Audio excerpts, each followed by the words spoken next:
would have been very surprised if the IEB sector does not get excellent results. These schools are very well resourced. In general, the children come from well-to-do families, in some cases even affluent families. Classes are small. So I don't think it's actually fair to compare the IEB sector with, which is also a small sector if you look at the number of schools involved, and the basic education sector, which involves the majority of schools in South Africa. One should compare apples with apples. Yeah, all right. Mr. Makaneta, we can't compare the IEB sector with the public schooling sector. Where, though, could we try and balance the scales, if you like? I know that you're quite passionate with the foundation phase, and many saying that is the critical phase. Is that where things could potentially start improving? Yes, definitely, Koli. Prof has already indicated that you can't compare the two, but I think government needs to really invest a lot in the foundation phase of our public education system, because currently there is nothing much happening there. And, you know, by the time learners reach grade 12, in the terrain of public schools, you find that they are actually behind, far more behind than their counterpart in the private schools. One of the experts in education, Vygotsky, once indicated that, you know, it is very important to have the learner in the right zone when teaching and learning must take place. For example, he spoke about the zone of proximal development. If you look at the public education, there is a lot of progression of learners. You find that even those learners who couldn't make it for one reason or the other are progressed into the next grade. And I must say to you, Koli, and to the viewers, that there is no point, you know, in teaching a learner, a grade 10 learner, mathematics, when this learner is developmentally in grade 8. So currently what is taking place is that is why the system is not doing well, because you find that this learner does not belong in grade 10. Yeah. But you are busy teaching the learner grade 10 mathematics when the learner is supposed to be in grade 8.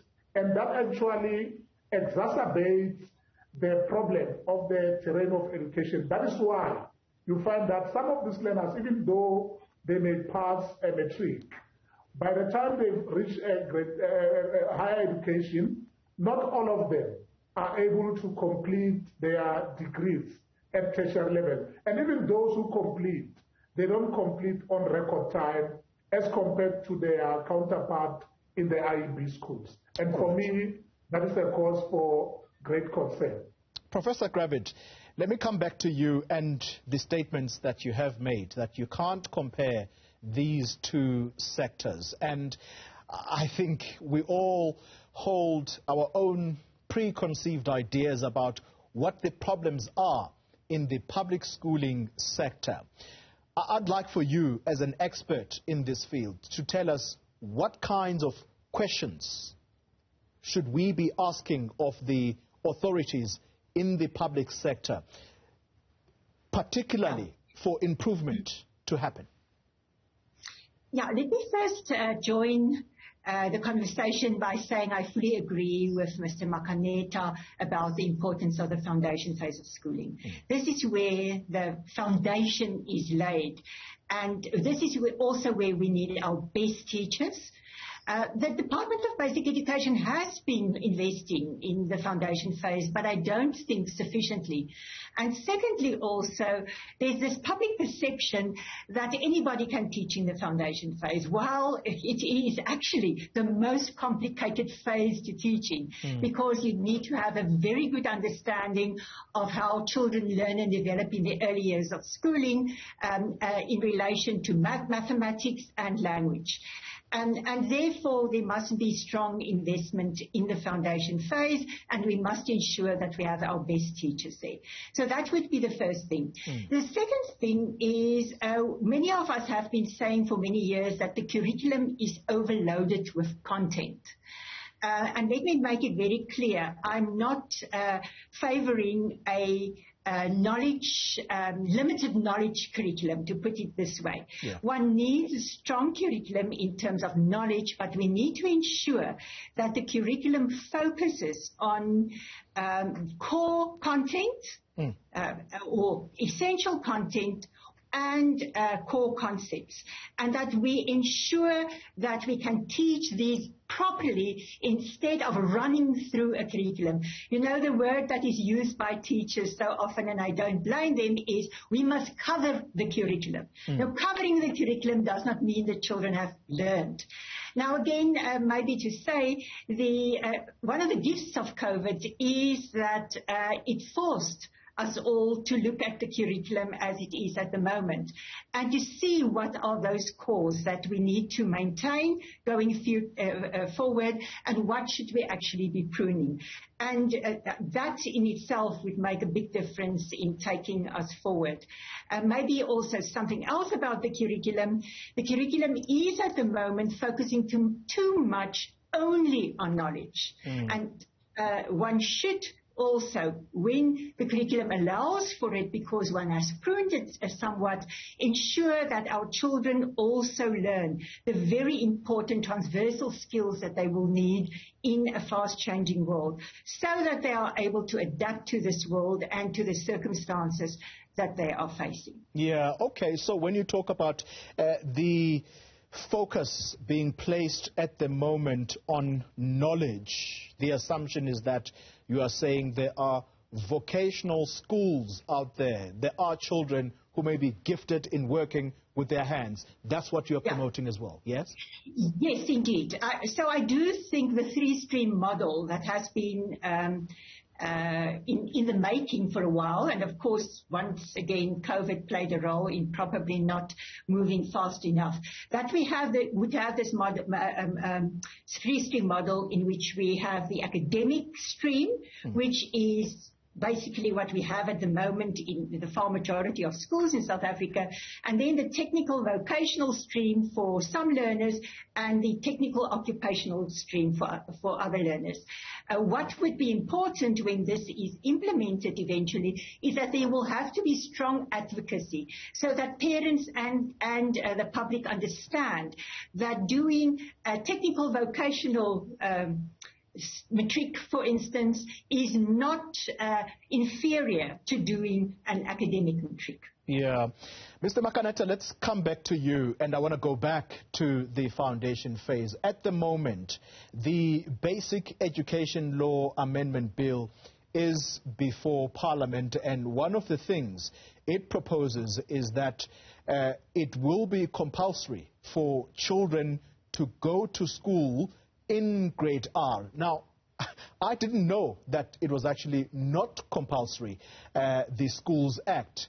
It didn't say this explicitly, and I found that quite surprising. The problem, though, is enforcement, because there does seem to be the proposal here that if parents, for example, are not taking children of school-going age to school, there should be some measure of consequences. Enforcement is a problem in our country, Mr. Makaneta. How in the world is this going to be enforced, if indeed this bill does pass? Yes, in terms of the amendments, what will happen is that if, let's say, a grade R learner is found to be at home and not attending school, the parent or the guardian will have to give a reasonable explanation as to why is the child not at school. There must be, valid reasons that the learner is at home. Failure to do so, of course, a parent can be punished up to a maximum of 12 months in prison. And I think that as activists in the terrain, this is something that we support because, there's been, even now as we speak, because it's not yet law. Currently, there are learners who are supposed to be in grade R, and some of them are sitting at home doing nothing. I think that in this case, we must applaud the Basic Education Department for sponsoring this bill to make sure that we start at a lower level. If you look at school terrain, primary schools start with grade R. Yeah. And you're right, Koli, in the past, it was only compulsory for only grade 1 learners to be at school. Yeah. But it is a good thing, yes, it's a good thing that we will at least, this will certainly go a long way to improve education, so that we start these learners at a very early age, so that by the time they reach grade 12, they have at least received the proper foundation. All right. To the both of you, I must thank you very much. I'm wondering if I could steal just a few seconds to you, Professor Gravett.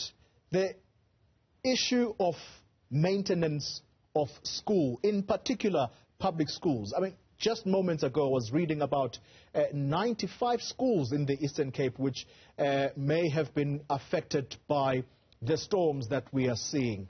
Many of these schools, it does appear that they are poorly maintained, and that is partly why the private schooling environment does seem to not get the kinds of interruptions that are now facing public schools as we reopen. That also has a measure, isn't it, on the outcomes that children achieve at the end of the day, because if they're unable to attend school for some time because the school is damaged, where else are they going to be taught? Yes, I can't claim that I'm an expert on infrastructure in schools, but yes, of course. And I think there are two issues here. The one is, unfortunately, vandalism at schools. And there we would really also have to involve the community. Why is it that you would have two schools not far from each other, and the one school there's no vandalism ever, and at another school there is? What is the reason for that? And it might be the relationship between the school management and the surrounding community. Is this community really taking ownership of the school itself? So that's the one thing. The other thing is, unfortunately, there is sometimes a management problem in some of the provinces in ensuring that the work that needs to be done should be done, and it is not always the case. Yeah, and that couldn't be any more true than what you say. Professor, that's the professor at the University of Johannesburg in the Faculty of Education, Professor Sarah Gravett, and education activist Hendrick Makaneta. Thank you both for your time.